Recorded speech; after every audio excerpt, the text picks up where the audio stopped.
And, well, now I'm going to read you some of the things that I've written, and then I'll return to this, and we'll see how that goes. So, life is suffering. That's clear. There's no more basic, irrefutable truth. It's basically, as we've seen, what God tells Adam and Eve immediately before he kicks them out of paradise. Quote, "Unto the woman he said, I will greatly multiply thy sorrow and thy conception. In sorrow thou shalt bring forth children, and thy desire shall be to thy husband, and he shall rule over thee. And unto Adam he said, because you have hearkened unto the voice of thy wife, and hast eaten of the tree which I commanded thee, saying, thou shalt not eat of it. Cursed is the ground for thy sake. In sorrow shalt thou eat of it all the days of thy life. Thorns also and thistles shall it bring forth to thee, and thou shalt eat the herb of the field.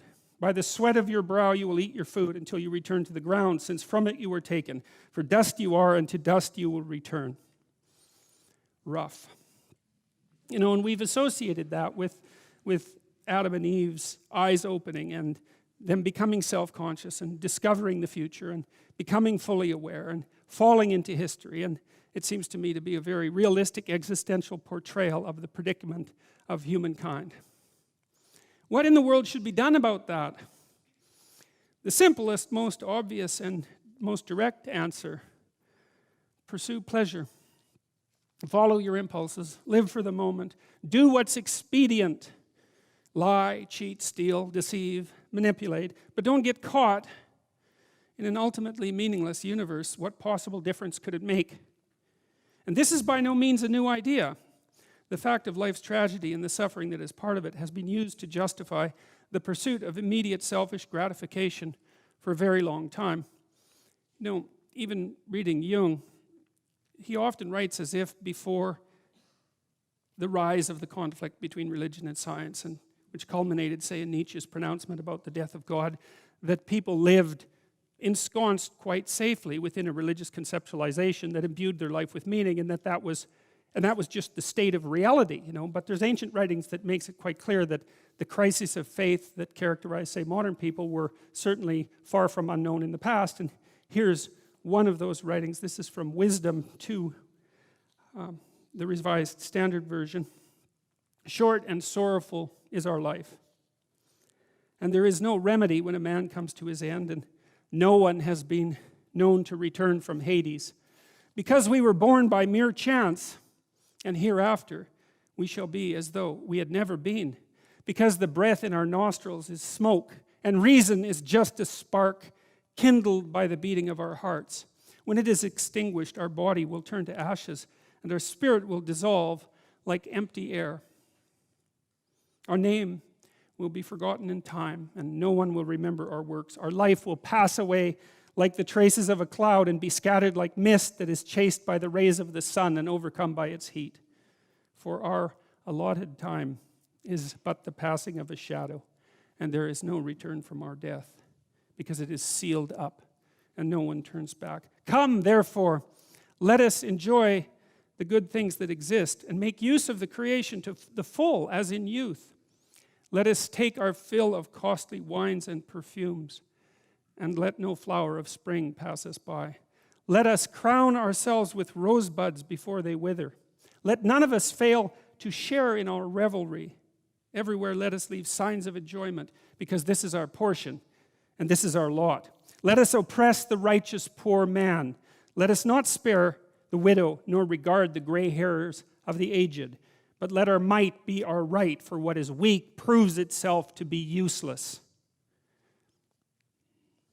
It's an amazing piece of writing, you know. It starts with an announcement of the rationale for nihilism and ends with a justification for fascist tyranny. You know, and it's thousands of years old. It's a remarkable thing to see and to be laid out so concisely. The pleasure of expediency may be fleeting, but it's pleasure nonetheless. And that's something to stack up against the terror and pain of existence. Every man for himself, and the devil take the hindmost, as the old proverb has it. Why not simply take everything you can get whenever the opportunity arises? Why not determine to live in that manner? What's the alternative? And why should we bother with it? Our ancestors worked out very sophisticated answers to such questions, but we still don't understand them very well. This is because they are, in large part, still implicit, manifest primarily in ritual and myth, and as of yet, incompletely articulated. We act them out and represent them in stories, but we're not wise enough yet to formulate them explicitly. We're still chimps in a troop or wolves in a pack. We know how to behave. We know who's who and why. We've learned that through experience. Our knowledge has been shaped by our interaction with others. We've established predictable routines and patterns of behavior, but we don't really understand them or know where they originated.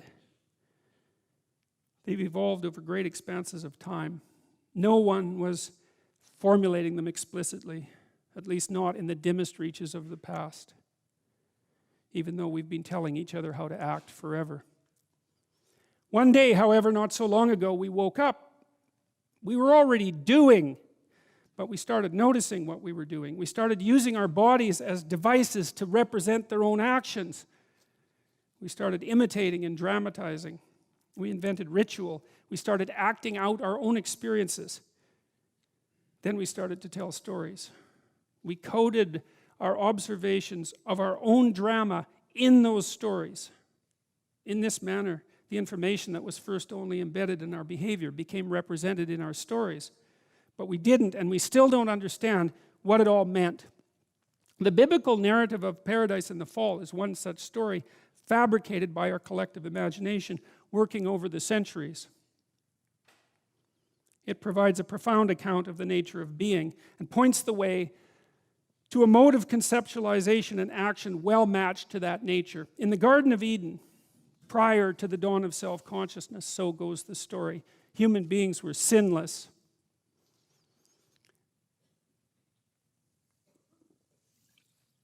Our primordial parents, Adam and Eve, walked with God. Then, tempted by the snake, the first couple ate from the tree of the knowledge of good and evil, discovered death and vulnerability, and turned away from God. Mankind was exiled from paradise and began its effortful mortal existence. The idea of sacrifice enters soon afterwards, beginning with the account of Cain and Abel and developing, as we've seen, through the Abrahamic stories.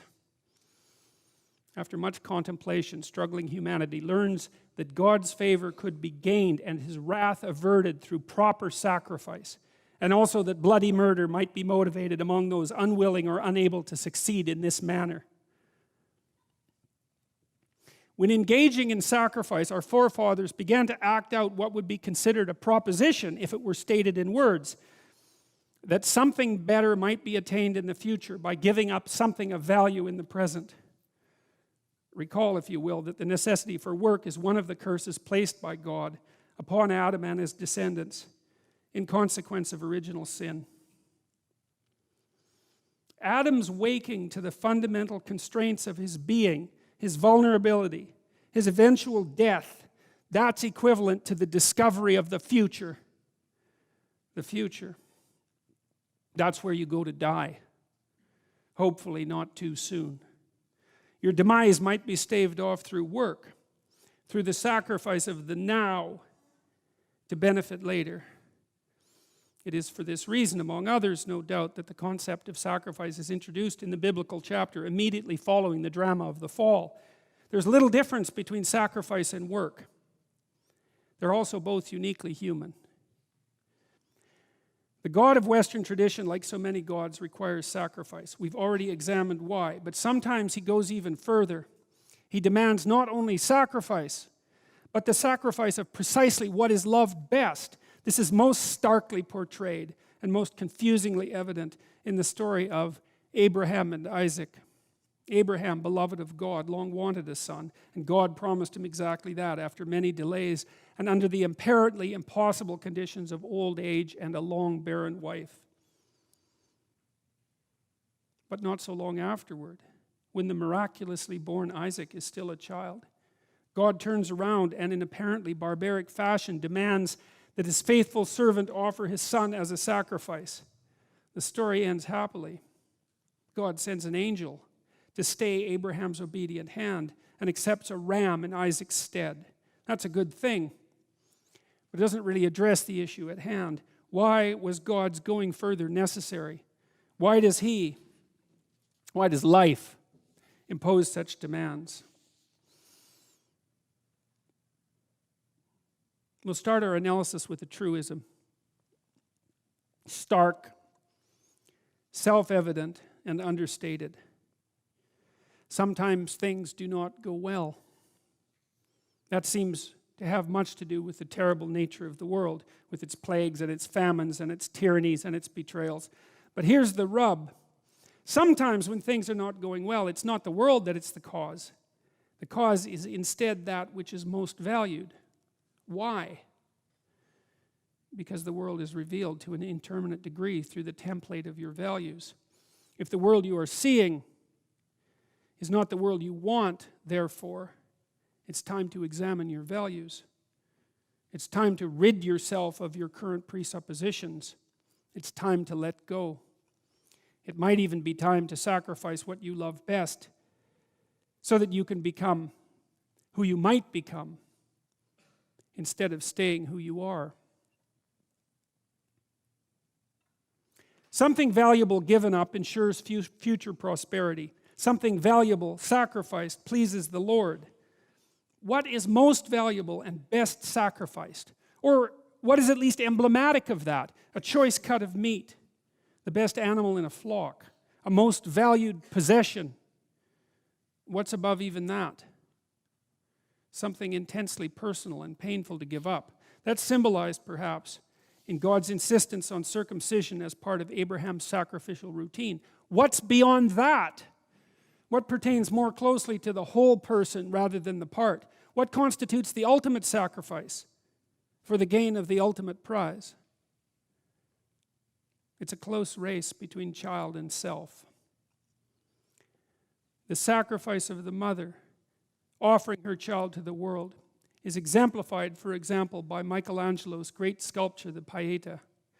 Michelangelo crafted Mary contemplating her son crucified and ruined. So she's sitting, most of you know this sculpture, she's sitting and the body of her son is in her arms, her adult son, and it's broken and he's been destroyed. And it's a very beautiful but very tragic work of genius level representation. Michelangelo crafted Mary contemplating her son crucified and ruined. It's her fault. It was through her that he entered the world and its great drama of being. Is it right to bring a baby into this terrible world? Every woman asks herself that question. Some say no, and they have their reasons. Mary answers yes voluntarily, knowing full well what's to come, as do all mothers if they allow themselves to see. It's an act of supreme courage when it's undertaken voluntarily. In turn, Mary's son, Christ, offers himself to God and the world, to betrayal, torture, and death, to the very point of despair on the cross, where he cries out those terrible words, my God, why hast thou forsaken me?" That is the archetypal story of the man who gives his all for the sake of the better, who offers up his life for the advancement of being, who allows God's will to become manifest fully within the confines of a single mortal life. That is the model for the honorable man. In Christ's case, however, as he sacrifices himself, God, his Father, is simultaneously sacrificing his Son. It's for this reason that the Christian sacrificial drama of son and self is archetypal. It's a story at the limit where nothing more extreme, nothing greater can be imagined. That's the very definition of archetypal. That's the core of what constitutes religious. Pain and suffering define the world. Of that there can be no doubt. Sacrifice can hold pain and suffering in abeyance to a greater or lesser degree. And greater sacrifices can do that more effectively than lesser. Of that, too, there can be no doubt. Everyone holds this knowledge in their soul. Thus, the person who wishes to alleviate suffering, who wishes to rectify the flaws in being, who wishes to bring about the best of all possible futures, who wants to create heaven on earth, will make the greatest of sacrifices, of self and child, of everything that is loved, to live a life aimed at the good. He will forego expediency. He will pursue the path of ultimate meaning. And he will, in that manner, bring salvation to the ever desperate world.